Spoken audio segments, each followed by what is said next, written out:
stick! The National Weather Service in the Quad Cities has issued a tornado warning for eastern Stevenson County in northwestern Illinois until 8 p.m.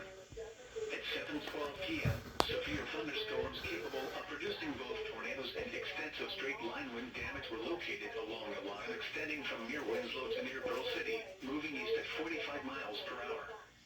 Hazard, tornado. Source, radar-indicated rotation. Impact, flying debris will be dangerous to those caught without shelter. Mobile homes will be damaged or destroyed.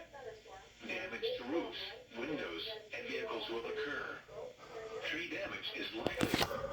Locations impacted include Freeport, Cedarville, Davis, Dakota, German Valley, Rock City, Radot, Buena Vista, Rock Grove, Oneco, Orangeville, Red Oaks, Afoki, Scioto Mills, Wenatchee, Dakota Dorning Airport, Alberta's Airport, Stevenson County Fairgrounds, and Lake Somerset.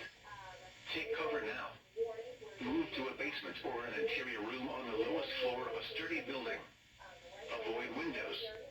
If you are outdoors, in a mobile home, or in a vehicle, move to the closest substantial shelter and protect yourself from flying debris.